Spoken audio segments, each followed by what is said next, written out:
Let's lock in. Everybody locked in? Locked in? See? Awesome. And we got so many people in here. 1, 2, 3, 4, 5, 6, 7, 8, 9, 10, 11, 12, 13, 17, 18, 19, 20, 1, 2, 3, 4, 5, 6, 7, 8, 9, 10, 11, 12, 13, 14, 15, 16, 17, 18, 19, 20, 21, 22, 23, 24, 25, 26, 27, 28, 29, 30, 31, 32, 33, 44, 45, 46, 47, 48, 49, 50, 51, 52, 53, 54, 55, 56, 57, 58, 59, 70, 71, 72, 73, 74, 75, 76, 77, 78, 79, 80, 81, 82, 83, 84, 85, 86, 70, 89, 90, 91, 92, 93, 94, 95, 96, 2, 3, 4, 5, 6, 7, 8, 9, 10, 11, 12, 13, 14, 15, 16, 17, 18, 19, 20, 121. Let's go. Come on. And there's probably somebody in the bathroom. All right. Y'all ready? Good. All right. I'm gonna ask y'all a question.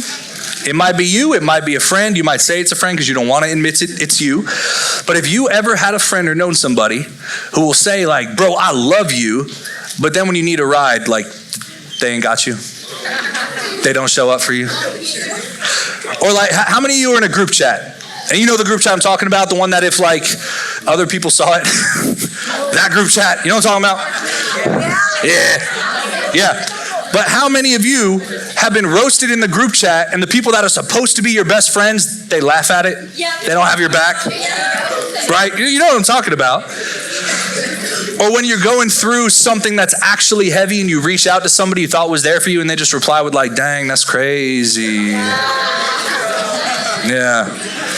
I think we can all agree that that doesn't feel like love. How many in here love Chick-fil-A? Mid at best. But what I want to tell you is you don't love Chick-fil-A, because if you were to show up to Chick-fil-A and it was wrapped 3 times around the building, I know you'd go to McDonald's because you're hungry. So you say you love Chick-fil-A, which doesn't make sense because it's not that good. But I want to be clear, that is also not love. That is not love. And the tension I want to address tonight, what I really want to get into, is we throw around the word love a lot. But I don't think that often follows up with the correct actions. Because if your love only shows up when it's convenient, easy, or in words alone and not in actions, it's not love, it's usually just a preference. And preferences never change the world. But love did, and that's what I want to talk about tonight. Our core text tonight, what we're going to be reading tonight, is 1 Corinthians 13, verse 4-7, and it's going to be up behind me the whole time. So this will be up here the whole time as I go through it. And it's probably something you've heard before. This is one of those sections of the Bible that if you've been to a wedding, you've probably heard it. Love is patient, love is kind, right? We know this. But before we read it, just a little insight, and keep it up there behind me the whole time. This is a letter written to the church in Corinth. And the church in Corinth, when Paul writes this letter, is messy, it's divided, it's competitive, and it's very, very showy about its faith. It's all about showing how faithful you are. And they argue about their spiritual gifts and who has the best spiritual gifts and who has the strongest spiritual gifts and who was more anointed and who God loved more and who spoke in the best tongues and who had more influence. And it was a culture full of spiritual pick-me girls and boys. And I know y'all know what that means. So, in these letters that Paul writes, and he writes Colossians and Philippians and Corinthians and Thessalonians, all to these different churches, he's addressing the problems in a specific church at a specific time. So he is addressing problems in the church of Corinth at the time he wrote them, but the reason they're important to us is that there's universal truths that come out of these teachings because all scripture is still God ordained. So before 1 Corinthians 13, what chapter is in the Bible? Is not a trick question. 1 Corinthians 12, that's right. 1 Corinthians 12 comes before 1 Corinthians 13. And in 1 Corinthians 12, what they're talking about is the spiritual gifts that those in the church have. And then, I'm going to give you redemption here. What comes after 1 Corinthians 13? 1 Corinthians 14, it talks about how to use those spiritual gifts properly. So what are the spiritual gifts and then how to use them properly? Both good things, but this spiritual gifts Oreo comes with chapter 13 right in the middle, which almost seems out of place when you're reading it in order, because right in the middle of two conversations about spiritual gifts is a chapter that's all about, what topic are we talking about? Love. That's right. But it's not random, it's actually really intentional. And when we peel back the onion and we start to break it down, it makes sense that he sandwiched love between spiritual gifts and their proper use, because love is the filter that makes those spiritual gifts and how you use them meaningful. Chapter 12 says, like, here are the gifts. Chapter 14 says, here's how to use them. But chapter 13 says, if love isn't driving them, then none of it counts. It's like Paul is saying, you're arguing about who's more spiritual, but you've missed the whole point entirely. The gifts were never meant to elevate you, they were meant to serve others. So before he teaches them how to operate in the power of their spiritual gifts, he corrects their motive. He addresses their heart. Love isn't just this side road that he goes down in chapter 13. It's the foundation of chapter 12 and chapter 14, and without it, spiritual gifts become more about your ego. But with love, spiritual gifts become about your ministry. And that's where we see love show up, in the least likely conversation. Not at a wedding, not in a Hallmark card, places where this usually is written, but it's actually given as a rebuke to the church of Corinth. Paul is saying, like, you can be gifted, you can be loud, you can be talented, you can be spiritual, but if you don't love people, you're really just noise. So let's jump in and read it. I'm going to read the whole thing and then keep it up behind me even after I read it. It says, love is patient and kind. Love does not envy or boast. It is not arrogant or rude. It does not insist on its own way. It is not irritable or resentful. It does not rejoice at wrongdoing, but rejoices with the truth. Love bears all things, believes all things, hopes all things, and endures all things. And I want to break that down little by little, and we're probably going to learn a little bit about each other while we do it, because it's going to be pseudo-interactive. So the first thing it says is love is patient. And patience also means long-suffering. It literally means you are slow to anger. Raise your hand if patience is something you struggle with. Yeah. Real love doesn't explode every time someone annoys you. If you say you love your parents, but you snap at them constantly, that's not love. If you say you love your friends, but you're one comment away from cutting them out of your life completely, that's not love. And next it says love is kind. And kindness is active goodness. It's not just the lack of being mean. Just choosing not to be mean is not kindness. It's choosing to bless. Raise your hand if you struggle with kindness. A few hands, it's okay. It's good to be honest. It's inviting somebody who's sitting alone. It's defending somebody who's getting talked about. It's texting somebody who's been missing for too long. Kindness moves and meets people where they are. And then it says love does not envy or boast. See, envy would say things like, why them? Why do they get that? Why are they so special? Whereas boasting says, look at me. Look how great I am. Look how awesome I am. Raise your hand if you struggle with envy or boastfulness. Y'all gonna sit here and tell me you've never compared yourself to somebody else and gotten upset about it? Y'all a bunch of liars. You struggle with lying. No, I'm just yeah, it's part of the human condition. Love says, how can I lift you up regardless of if it reflects back on me? Some of you struggle celebrating others because you're too worried about the comparison game, and you let comparison be louder than your love. But comparison is the thief of joy. Always has been, always will be. Then it says love is not arrogant or rude. And to put those two words together and kind of define them for you, arrogance is the ooze inside of your body. It's this goo that lives in your body that makes you want to elevate yourself above everyone else around you. Raise your hand if you struggle with arrogance. And then rudeness is if that ooze leaks out of you. It's pride leaking out so that others can see it. It's revealing it to the world. You can't claim to love people and constantly belittle them. It says it does not insist on its own way. And this is huge because loving people, is actively choosing to surrender your preference. You don't always get your way. You don't always win. You don't always get the last word. And you got to get this in your spirit that in God's economy, it needs to always be about his purpose over your preference. It says it's not irritable or resentful. Resentful means keeping records of wrongdoing. Love does not keep receipts. Some of you have a mental spreadsheet of that person that hurt you in third grade still. Real love forgives. And then it says love bears all things and endures all things. Because love stays. Love fights for people. Love doesn't quit when it gets inconvenient. And it's easy to sit up here and tell you all these things and talk about it, joke about it, laugh about it, raise our hands. But sometimes it's easier to see it play out in a real way.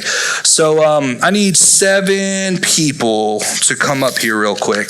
I'm going to write on your clothes. I'm just kidding. I'm not going to write on your clothes. John, come here. Yeah, you can come here. Come on. You're in the front, so it's easy. Come on. You come up here. Alexis, you can come up here. Let's see. Casey, you come up here. Veda, you come up here. How many is that? 1, 2, 3, 4, 5, 6. I need one more. Do I? 1, 2, 3, 4, 5, 6. 1, 2, 3, 4, 5, 6. Yeah. No, we're gonna go Minnie Brown. Come on, Minnie Brown. All right, I need all of you guys to stand shoulder to shoulder, face that way real quick. Just up here, right here, shoulder to shoulder, face that way. I'm gonna put a piece of tape on your back, okay? And it's gonna say something on it, and you are not allowed to know what it says, but in a minute, everybody else is gonna know. This is a lot of power. I could write whatever I want. First, I gotta get this duct tape started though. It's not going well. It's not going well at all. Anybody got fingernails wants to come help me? Where's my wife at? Here, baby. Start that duct tape for me.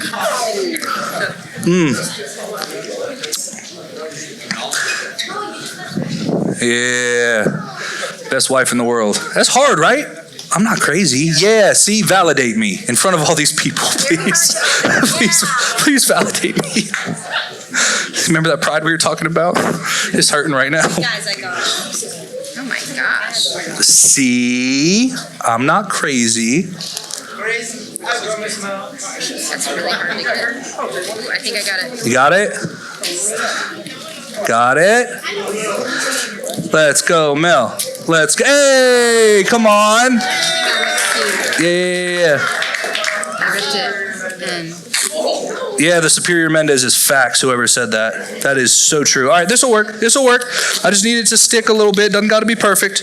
All right, so like I was saying, I'm going to write something on your backs, and it'll make sense in a second, so just sit still while I do this. Let's see. I think this works for you.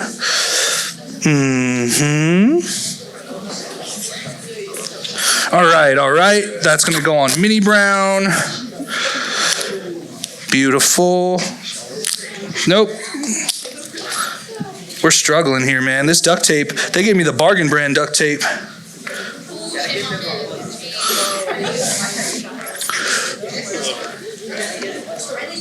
All right. There we go. All right. That's going on you. All right. Good. And this one's going to go on you. Oh, we're cruising now. We're good, y'all.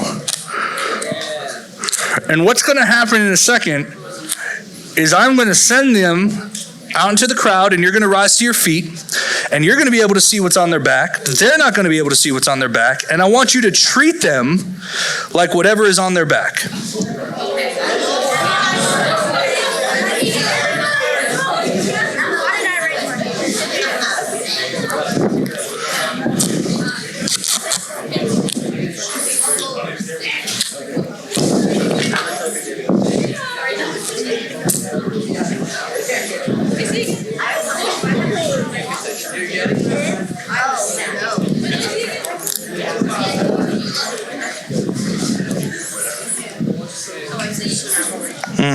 Just a couple more. Yeah, that's a good one for you. I like that.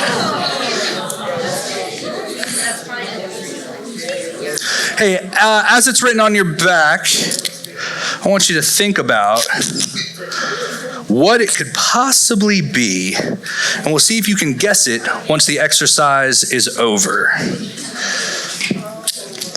All right, a little something for Gabe. Yep, that's good right there. All right.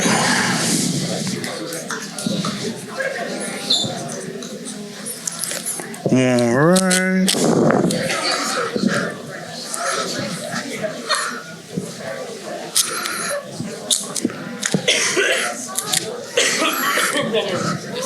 Yep, that makes sense for you, for sure.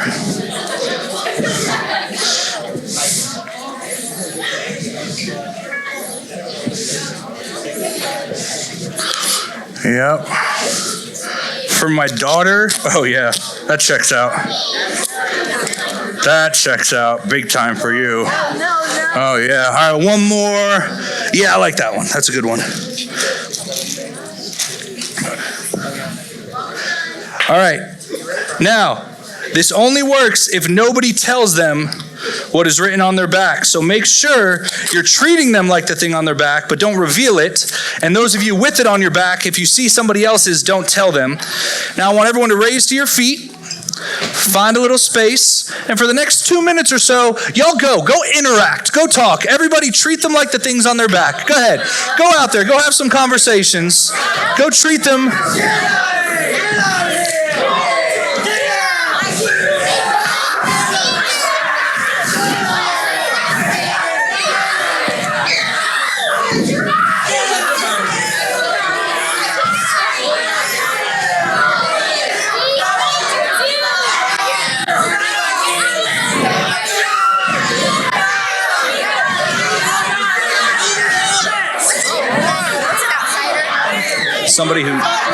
Somebody who doesn't belong, so treat them like they can't be included.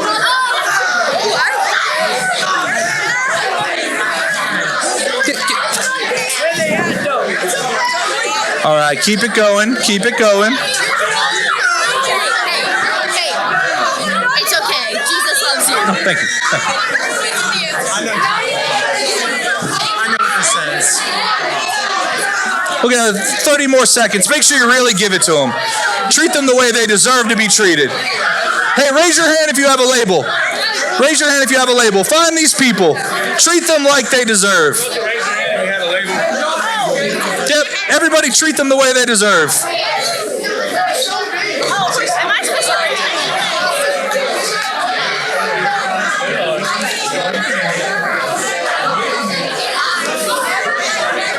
All right, everybody find your seats. Let me get my labels back up front with me. Everybody find your seats. Everybody come right here with the labels right in front of me. I know what this says. Right in front of me. Everybody come up front, face the audience. Right up here, right up here. All right. Hello. All right. So I'm just going to read them out. Minnie Brown, you were Miss Lonely. We don't get to guess. John, you were Mr. Depressed. Gabe, you were Mr. Outsider. You were Mr. Angry. You were Miss Annoying. You were Miss Invisible. And you were weird. Weird. So, hey, how did that feel? It was good to hear what people said about it. It felt weird? Felt odd. Felt the same? What did it feel like? Oh, let's feel bad for you. Was it awkward? Was it strange? Yeah. Is it strange? It was a little different. Very funny. Awesome. All right, hey, y'all help each other take that off your back. Go find your seats. Go find your seats. I love my church. Everybody's trying to take care of us. That's right. So, who enjoyed yelling in people's faces because it said angry, right? How many people walked up to John and said, "It's okay, man. Like, we still love you," right? All right. Hey, this is the reason we did that. YT, this is what I want you to understand. Some of you have put labels on people in this room just like that, and you treat them like that every day. And if it's not in this room, it's in your school, it's on your team. You have labeled people, you just don't say it out loud. But you treat them according to the label that you've given them. Oh, that's the weird girl. No, we don't talk to her. No, that's the drama kid, they're different. No, that's the fake Christian. Like, they post about it, but I know who they really are. That's that annoying freshman, don't invite them over. That's the guy who messes up a lot. We don't want to associate with that kid. And what you don't realize is your treatment is shaping their reality. You start to conform to the label that people put on you. So when you treat someone like they're the bad kid, the outsider, the outcast, like they're angry. Like, guess what? It manifests and it starts to become who they are. But love doesn't label. Love lifts people up. So I know this was fun and it was cute, but have an honest moment to think, like, who have you labeled in your circle, in this room, in your school? And how do you treat them? Because it's time to remove the label and start lifting people up. And what I love about what we just read is that Paul uses verbs to define love, not feelings. Love is patient, it is kind, it bears, it believes. Love is an action. It's not just a feeling, it's not just words. You need to live in such a way that your obedience drives your feelings instead of your feelings driving your preferences. That little line right there, if you didn't get that you need to live so your obedience drives your feelings, not let your feelings drive your preferences, it's going to save you a lot of pain and chaos in your dating life. So write that down if you didn't. You need to live in such a way that your obedience drives your feelings, not that your feelings drive your preferences. I want y'all to take a quick just 360 and look at this room. How many people are in here? Right, look at the walls, 121 to 123, because people like to pee. Hold on. You look around this room, you see this space, you see these people. I want you to understand that what this place has been for us for the last 18 months is nothing short of holy ground. We have worshiped here. Raise your hand if you have cried in this room. We have prayed here. Did you know, I went back and I ran, since we opened the doors here, over 200 VIPs have walked through that door. Over 200 people have heard about Jesus for the first time. And right here on this floor, over 70 people have given their life to Jesus in this room. And I'm here to tell you that a lot of that happens because we don't give people labels when they walk through the door. They walked into a room where many of you chose kindness, where you chose acceptance, where someone said, hey, is this your first time? Hey, come sit with me. Hey, you matter. That's love in action. That's what it looks like when we walk out the words that we say. And because of those things, heaven got louder. Heaven celebrated what we did here. And what blows my mind and humbles me constantly is that nothing here is because of super fancy lights. We've got like 3 stick lights and a couple blinders that I can't see. It's not because of fancy lights. It's not because of a perfect building. We know there's shortcomings here.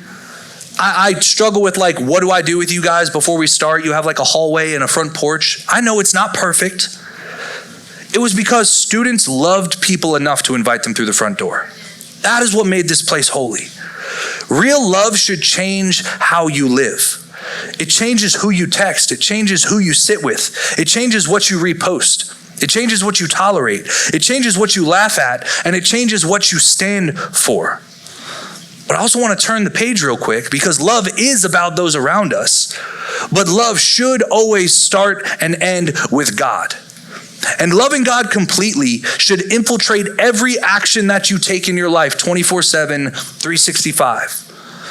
Because what I know to be true, and I'm not accusing anyone in this room, obviously, because y'all are perfect angel babies, but from being around teenagers for the last half a decade, is some of you love God in worship, but not in your DMs.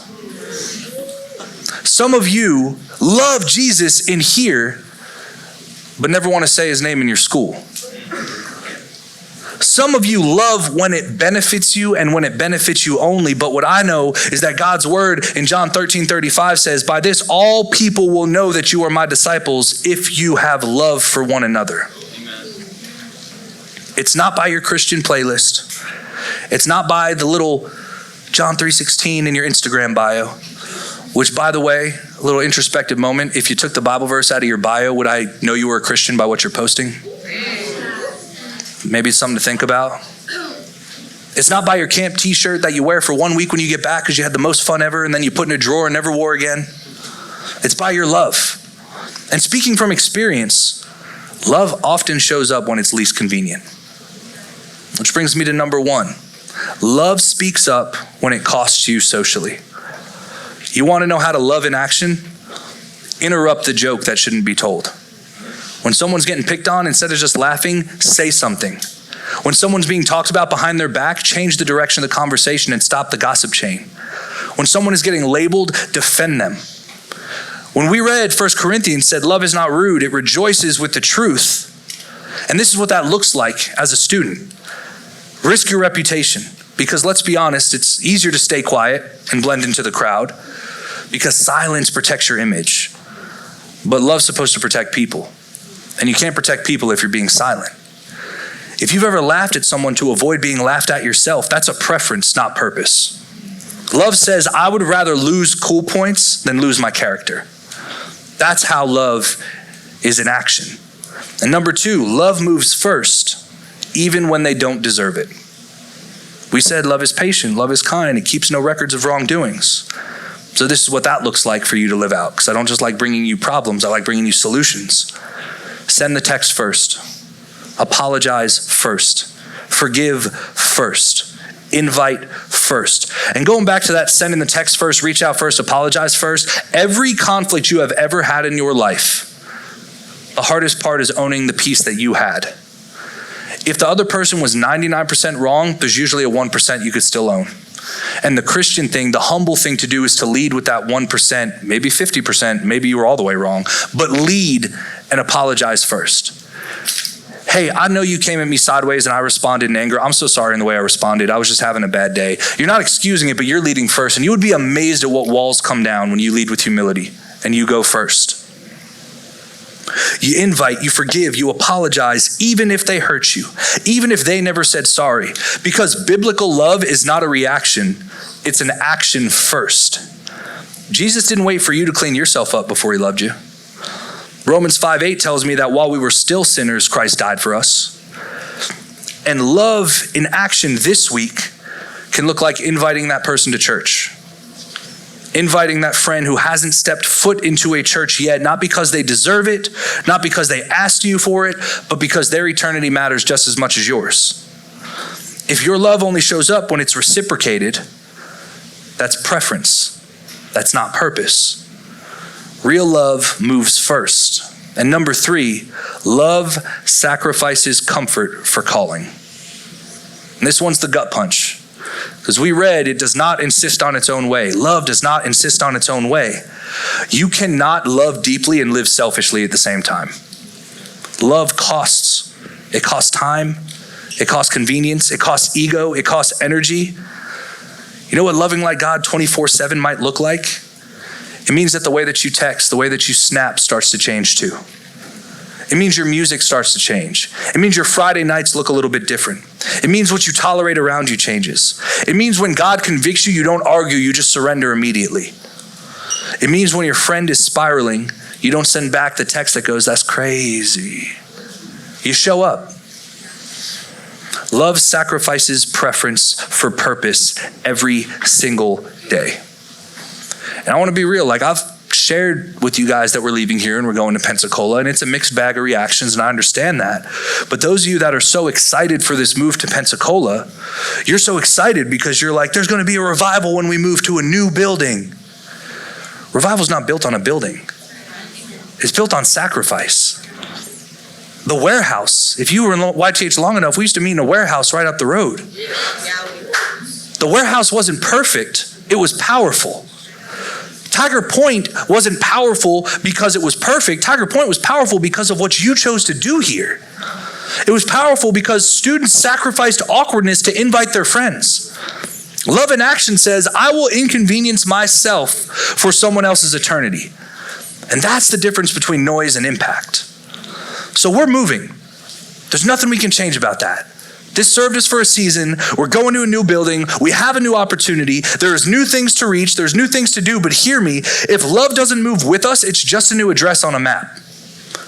Tiger Point has been powerful because you chose to love boldly. But I'm telling you right now, there are still students who have not met Jesus.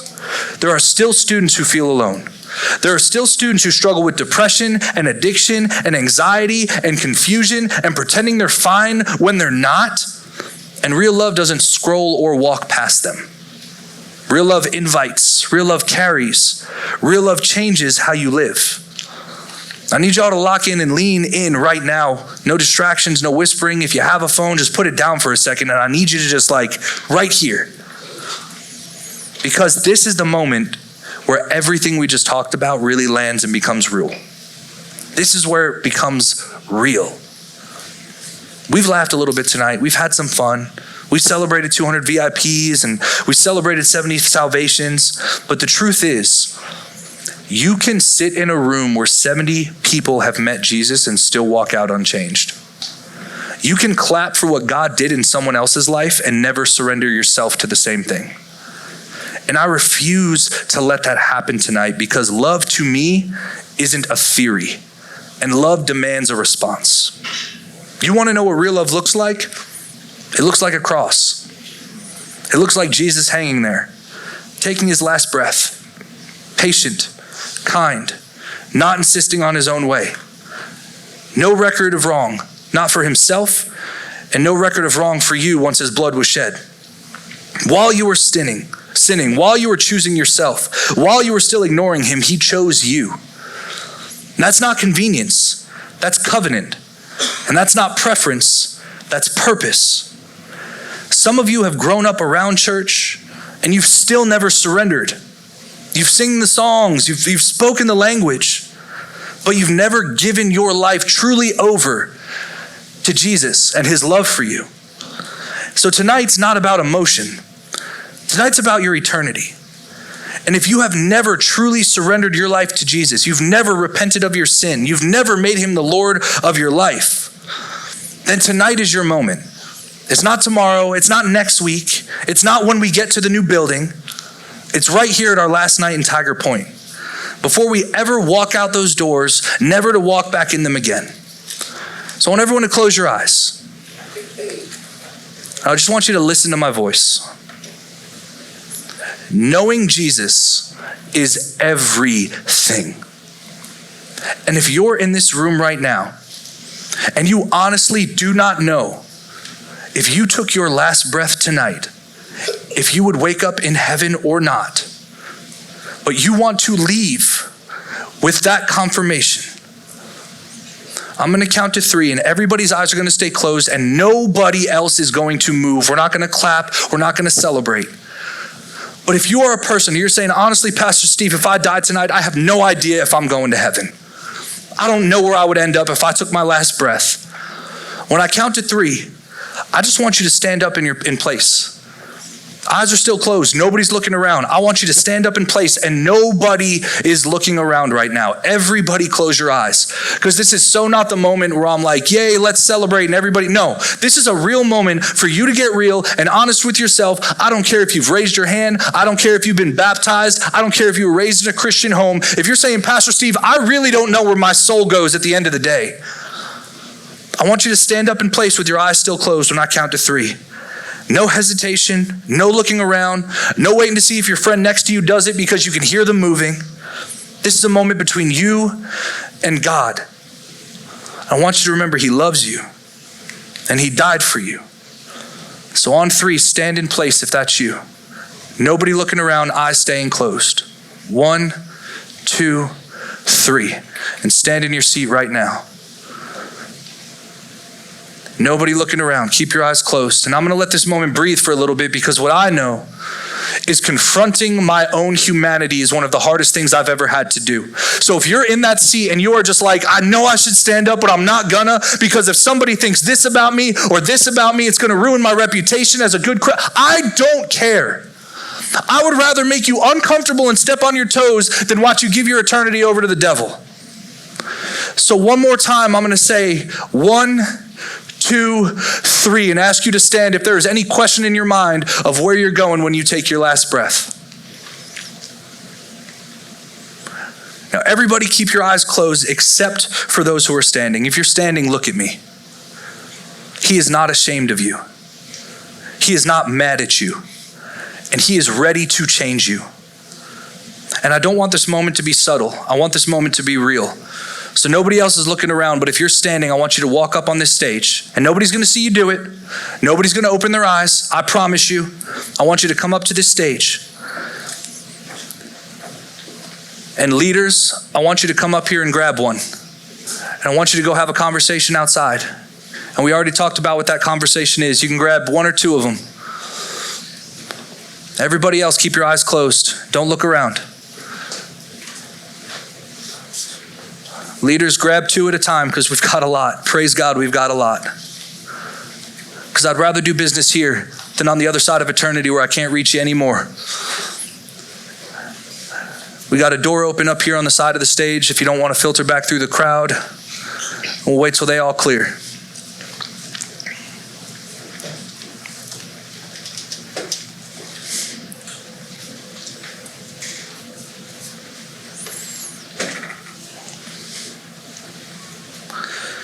Now for the rest of you, open your eyes and look at me. I want you to understand that this altar never has been and never will be just for salvation. That is one of its functions. But what I know is that some of you love Jesus, but you choose your preferences more than you choose his purpose. You've been keeping secrets. You've been labeling people. You've been loving only when it benefits you. You want revival in a new building, but you haven't surrendered your selfishness in this one.